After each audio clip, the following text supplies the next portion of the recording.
Hello les amis, je vous retrouve pour une nouvelle vidéo sur les cartes à jouer Magic the Gathering et je vais vous faire l'analyse en détail de l'ouverture du coffret scénique Aragorn at Helm's Deep. C'est un coffret dont vous avez pu découvrir la vidéo d'ouverture sur ma chaîne il y a une semaine environ. Et donc je vais tout vous dire dans cette vidéo d'analyse. Bien sûr, je remets sur le côté la vidéo de l'ouverture, mais vous avez le lien dans la description de cette vidéo, à la fin de cette vidéo, si vous voulez la voir en direct pour profiter des belles cartes de ce coffret. Et donc dans cette vidéo, je vais revenir sur les cartes obtenues à l'intérieur, mais les cotations de ces cartes et surtout la rentabilité de ce coffret, et si ça vaut le coup d'acheter ce coffret ou pas. Je vous dis tout de suite, ça vaut pas le coup. Comme ça, c'est fait, mais ça vaut le coup. Je vais vous expliquer pourquoi. Et donc le contenu de ce coffret, donc c'est déjà le prix d'achat autour de 50 € environ. Il contient 3 boosters d'extension en VO, 6 cartes d'illustration en version foil et sans bordure représentant une même scène du Seigneur des Anneaux. Il y a 6 art cards qui sont les mêmes cartes que les cartes d'illustration en version foil, et aussi un chevalet en carton qui permet d'exposer les 6 cartes. Donc voilà, c'est le contenu. Alors moi, ce que j'ai obtenu toutes les cartes suivantes sur l'édition, parce que c'est des coffrets d'extension de l'édition Le Seigneur des Anneaux, Chronique de la Terre du Milieu, même si c'était une édition Holiday qui est sortie début novembre. C'est des boosters d'extension de l'édition qui est sortie en juin dernier. Donc j'ai quand même eu 12 communes différentes, 11 peu communes, 3 rares différentes, ce qui m'a fait 26 cartes différentes sur les 280, 9,25% des cartes de l'édition. J'ai eu 3 foils dedans, sinon 2 communes et une peu commune foil. J'ai eu également 5 cartes extra, on va le voir après, dont un Nazgûl, que je catégorise en tant qu'extra parce que c'est au-delà du numéro 281, et c'est une très belle carte. Je suis bien content d'en avoir une comme ça, et donc ce qui m'a fait 5 cartes extra sur les 180, 2,76%. Au total les amis, on arrive au total au total des cartes obtenues sur les cartes de l'édition. Ça m'a fait 12 communes différentes sur 132, 9% des cartes au total communes, 16% des peu communes, 16 pardon sur 113, 14% des peu communes, 3 rares sur 163, 84%. Bref, j'ai eu 31 cartes différentes sur les 462 de l'édition, 6,71% des cartes. Voilà, j'ai eu également dans ces boosters 2 jetons. Au total, ça a fait même 6 cartes commandeurs. 6 cartes commandeurs, une mythique foil et 5 rares foils. Il y a 9 hard cards, donc il y en avait 3 dans les boosters d'extension, plus les 6 hard cards scéniques. Et j'ai eu une carte The List, une carte peu commune The List également.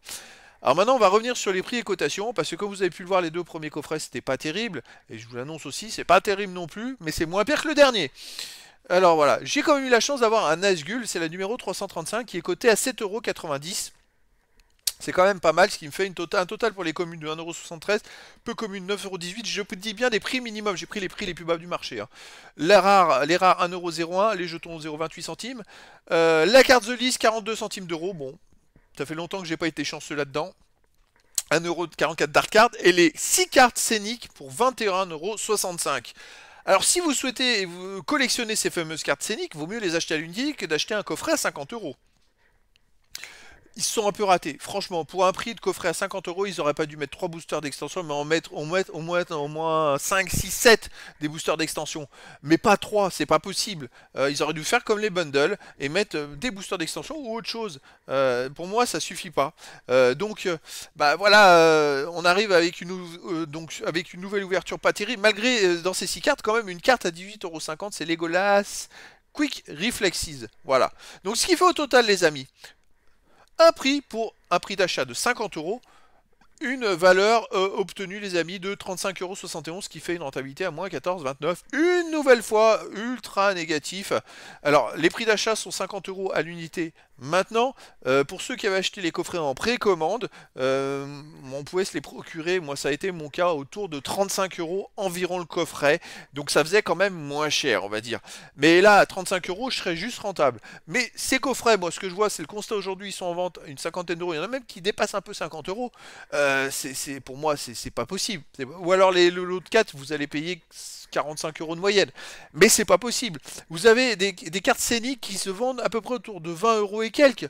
Bon, là, j'ai eu un Nazgûl en plus, j'ai eu un peu de chance. Ou alors, vous allez vraiment un gros coup de chance. Mais alors là, je suis quand même à moins 14 € sur les 50 €. Il aurait fallu que j'ai un sacré coup de chance pour arriver à une rentabilité. Il faudrait il manque une carte de 15 € en plus, quoi. Quand même, en plus du Nazgûl, qui est déjà chanceux. Et ça en 3 boosters. Donc les amis, pour moi, c'est vraiment un raté total. Ce 3e coffret confirme un petit peu ça. Je vous proposerai bien sûr demain l'analyse du 4e coffret, et après je ferai un bilan de ces 4 analyses, à mon avis ça va être un bilan rapide parce que franchement j'ai même pas envie de m'attarder trop là-dessus. C'est une grosse déception. Franchement, je trouvais que de jumeler Le Seigneur des Anneaux et Magic, c'était attendu depuis tellement longtemps que c'était enfin une super idée, et que là c'est un gros raté. Comment vendre de tels coffrets? Et puis alors, je n'ai pas quantifié la cotation du petit carton qui permet de ranger les cartes et de les exposer, parce que alors ça vous le faites vous-même, c'est pas terrible quoi. Voilà, donc c'est pour moi une déception. Une grosse déception.